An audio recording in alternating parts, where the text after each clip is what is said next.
Hey everybody, I'm Corey, and today I'm going to talk about my initial operating experience as a new flight attendant, something that is required after you finish training and before you actually start flying with other flight attendants alone.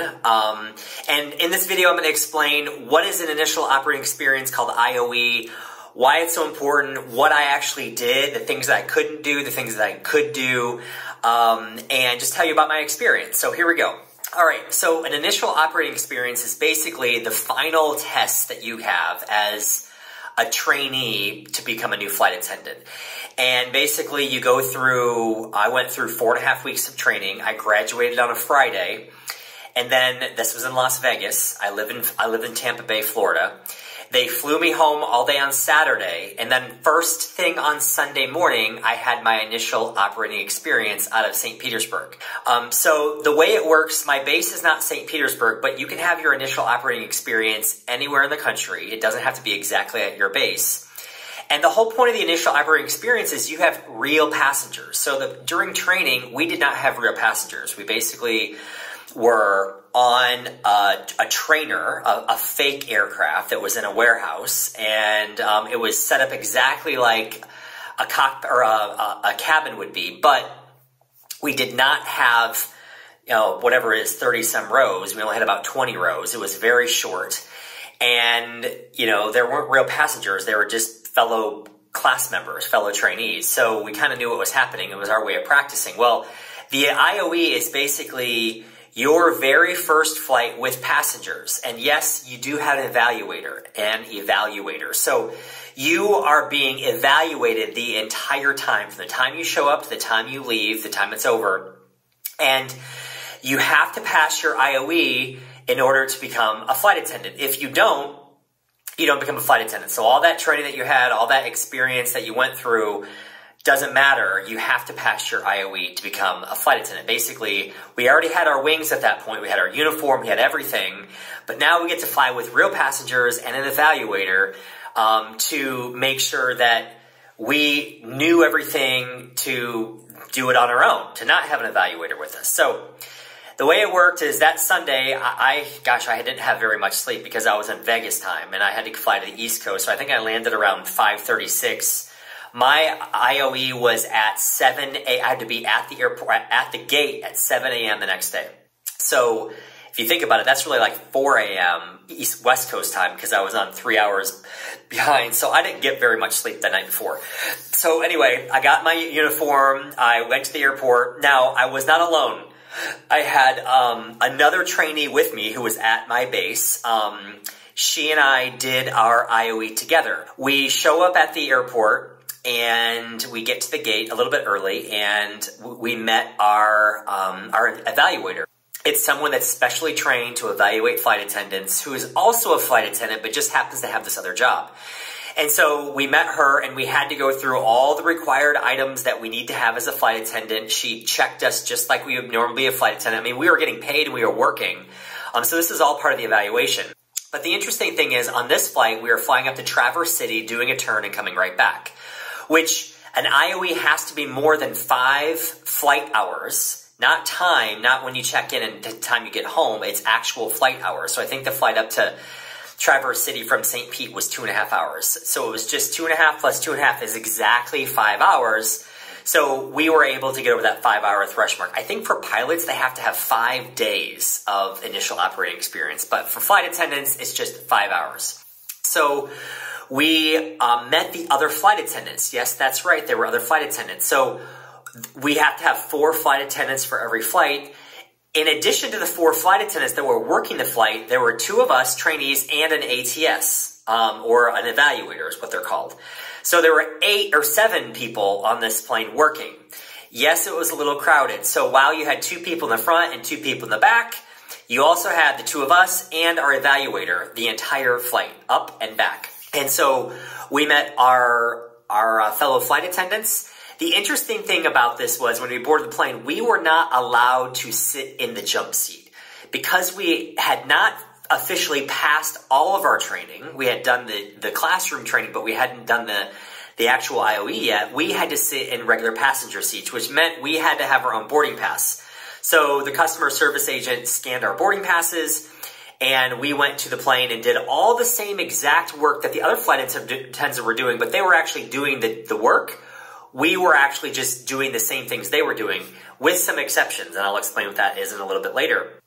So, for example, during the boarding process, we basically took this position of the flight attendants. Those flight attendants were just preparing the galley for the service. We were actually greeting passengers and doing briefings and talking to the passengers as they were boarding.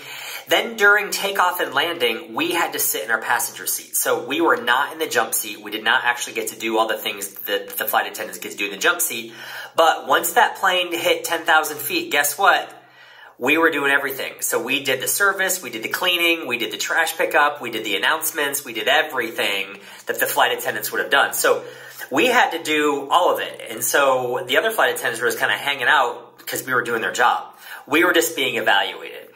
And so on the way up to Traverse City, the two of us were in the back. We did all the responsibilities of the two flight attendants in the back. And then on the way back to Florida, we were the lead. We were in the front. So I was the lead flight attendant. I did all the announcements, and we did all the service. We did everything that the flight attendants would do. So we cleaned, we took trash, everything. I got to read the announcements. But the interesting thing was our evaluator had to make an announcement over the PA to tell everybody, get this, that we are still being evaluated to be new flight attendants. So everyone on the flight knew that we were in training.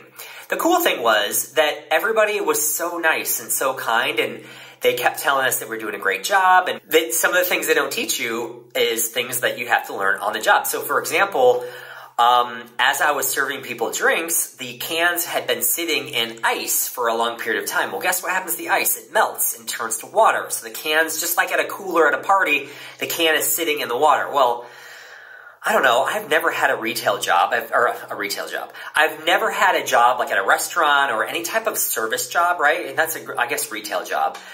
So of course I was pulling the cans out and I was just handing them to the passenger, and I had rubber gloves on, so I wasn't feeling the ice, and I was not wiping down the cans.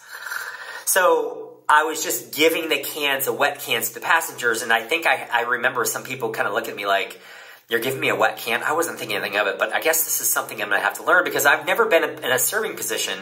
So I didn't know, I worked in an office. These are just the things that I don't think about. So again, this is all on the job training. And so I learned my lesson.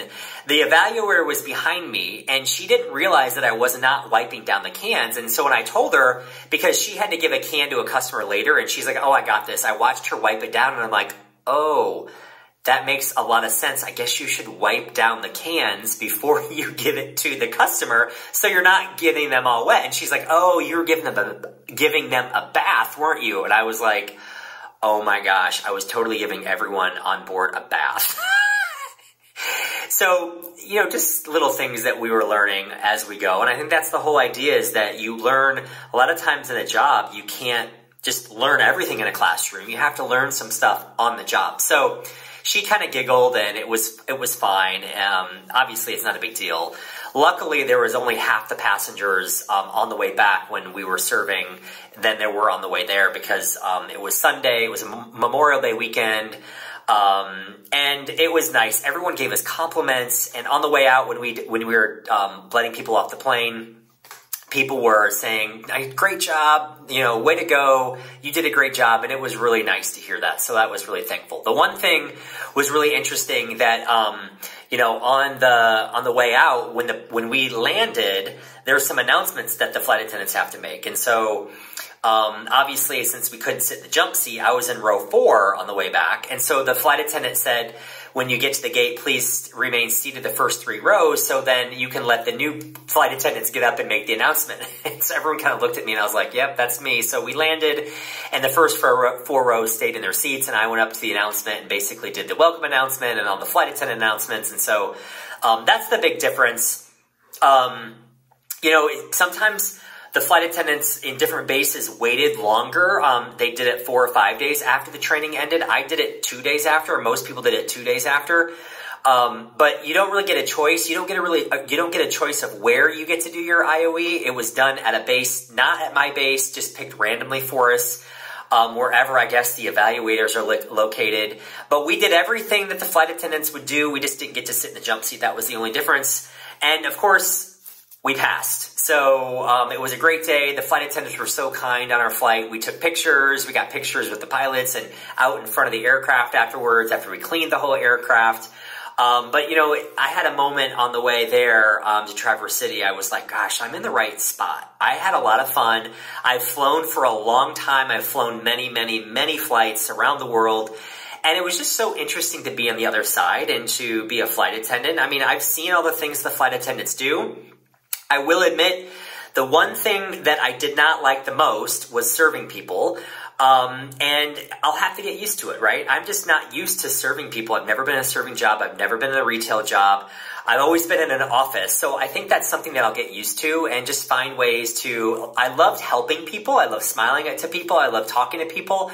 And I just got to get into a groove and a routine and I'll be completely fine. But that was the one thing that I just hadn't done before and something that I'm going to have to build my experience level up. So that's really what initial operating experience is. An IOE, every flight attendant has to take one. Now that I passed that, I got my schedule about 2 days later, and I'll shoot you another video about what my very first day of sitting on reserves was like, and also just some more videos, so stay tuned. I hope you subscribe to my channel. I hope you like this video.